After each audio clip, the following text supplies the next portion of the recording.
Je suis en studio avec Tonazé, Les Poulain de Legend Beats.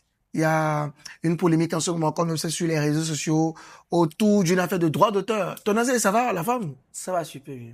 Qu'est-ce qui se passe véritablement? Bon, un jour, je me suis réveillé et j'ai constaté que j'ai plus retrouvé les clips sur la chaîne YouTube de mon grand frère.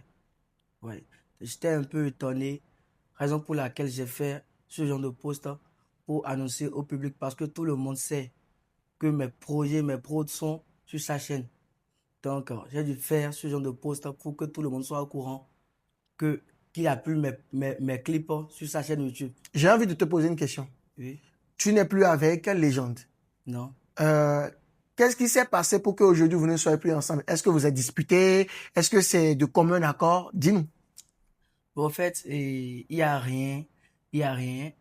Tout juste que le grand frère, il a dit, il était clair, il avait dit que son objectif, c'est d'aider les jeunes et de les voir voler seuls après. Mhm.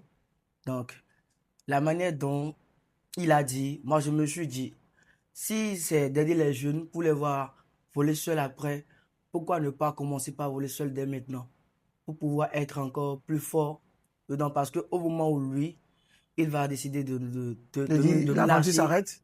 c'est que tout sera compliqué. Et ça serait pas le bon moment de reprendre les choses. En gros, puisqu'il a dit, son objectif c'est d'aider les jeunes pour qu'ils volent de leurs projets plus tard. Toi, tu as décidé de prendre en même temps ta destinée en main que Ouais, ouais. d'attendre qu'ils te disent, bon, tu peux partir maintenant. Oui, ouais, ouais, Donc, ouais. c'est toi qui a demandé à un moment donné de quitter les gens de Beats. C'est moi qui a décidé de prendre.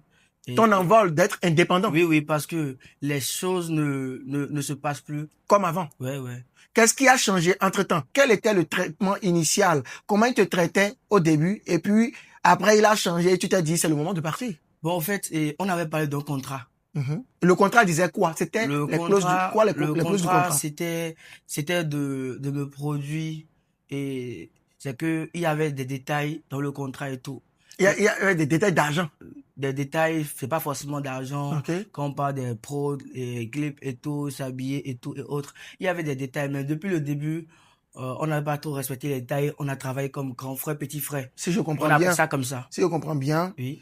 euh, quand on parle de production entre toi, entre les gens de BT et toi, il te produisait le son gratuitement. Oui, oui. OK?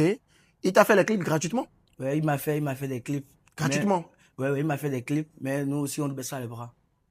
Moi aussi, j'ai pas baissé les bras quand même. Donc, en gros, c'était une forme de coproduction. Oui, parce que on n'a pas pris ça comme une production. À la base, c'était, on est en Oui, famille, oui, on c'est s'aide. ça. Mais quand ça a commencé par donner, à grandir en envergure, chacun a commencé par prendre Oui, ses oui. gardes. Parce qu'on parle d'intérêt quand ça monte. Sinon, à vrai dire, depuis le début, on n'a pas pris ça comme une production, on a pris ça comme travail entre grand En frère, famille. oui, En grand frère et famille. petit frère. Mhm. C'est comme ça qu'on avait pris. Donc, on avait fait des décharges et tout, comme production au départ. Donc, arrivé à un niveau donné, ce qui a fait que j'ai quitté chez lui, arrivé à un niveau donné, le grand frère m'a dit, il m'avait appelé un jour, il m'a dit que, à fait de production, qu'il veut plus. Il va arrêter. Ouais, ouais. Quand il m'avait dit ça, je me suis dit, il a dit on va faire les choses en s'aidant. En famille. Oui, oui. J'ai dit, ah, que si c'est ça, ok, il n'y a pas de souci. Donc, je me suis dit, s'il n'y a plus la production et autres, Autant, ça sert à quoi de chacun n'a qu'à rester? se Oui, oui. gérer. Donc, c'est raison pour laquelle, sinon, il n'y avait rien. Il n'y avait rien. Donc, il y a beaucoup de personnes qui ne savent vraiment pas comment les choses sont passées, mais il y a d'autres qui m'accusent, il y a d'autres qui l'accusent et tout. Mais je vois que c'est la meilleure solution pour que chacun puisse s'envoler. Mais ce qui m'a fait mal, c'est la manière dont, et dont je me suis réveillé, j'ai pu retrouver. Tu n'as plus retrouvé aucun de tes clips? Ouais, c'est une manière de tuer ma carrière quand même. Parce que moi, ça me fait mal. Parce que quand on parle des actualités, il y a des gens qui peuvent dire, on peut dire, Tonanzé, la personne peut dire, je le connais pas. Va sur YouTube, tape Tonanzé, tu vas retrouver ses clips. Mais le fait d'effacer tous mes projets, ça me touche. Parce que il y avait plusieurs projets. On a fait des projets en collaboration, on a fait des projets solo. Donc, OK. il y avait des projets en collaboration. J'ai retrouvé simplement des projets en collaboration.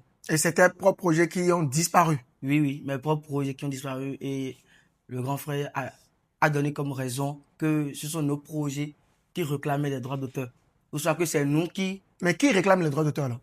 Alors, au début, lui, mais lui aussi peut témoigner. Moi, je suis très franc avec lui et je le respecte beaucoup. Il peut jamais se réveiller un jour et mettre sur les réseaux sociaux que Tonanzi a fait ci, fait ça. Parce que moi, j'espère le jour. Parce que il peut jamais dire que je lui ai manqué de respect. Je l'ai pas fait.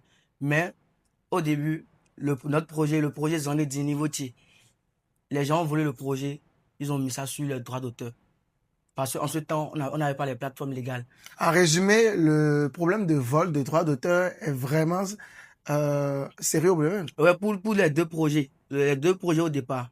Donc, quand d'autres personnes ont volé le projet, la personne a mis ça sur son droit d'auteur, pourtant que les projets sont toujours sur sa chaîne YouTube. Non, mais écoute, lorsqu'une personne met une chanson sous droit d'auteur, l'algorithme vous notifie tout simplement que cette chanson est désormais protégée par telle personne. Oui. Donc, Donc, le projet est en toujours cela, là. ce n'est pas un avertissement sur la chaîne. On Ouais. notifie jusque-là. Le son est désormais protégé. Ouais. Pourquoi vous ne vous êtes pas retrouvé pour discuter de ça tout simplement et vous entendre qu'au lieu de... Est-ce que les clips ont été vraiment supprimés ou bien les clips sont privés? Bon, en fait, le grand frère a dit il a privé les clips. Pourquoi vous entendez? C'est ce que j'ai lu. Il a privé les clips. privé les clips mais quand on l'a accusé qu'il a effacé, qu'il a fait. Donc Donc, aujourd'hui, moi, les je sais clips... pas. Donc finalement, les clips sont définitivement partis. Oui, c'est ce qu'il a dit. Donc finalement, tu reprends à zéro ta carrière. Ouais. Alors que le projet Fit avec Bobo, ce projet, le grand frère, lui aussi, il peut le dire, c'est lui-même qui a mis ça sur sur les plateformes légales. Ouais. Donc, Ok. ça c'est rien. Ça, c'est rien. Comme l'a dit Tigan, arranger le Théo, maintenant d'aller parce que on a encore des choses à faire plus mieux en avant. Bah, bon courage à toi, Tonazé. Désormais, je pense que tu voles de tes propres ailes. Ouais, ouais. Et si tu penses qu'on peut te donner de la force, on sera toujours là. Merci beaucoup, mon frère. On est ensemble. Merci beaucoup. Ouais.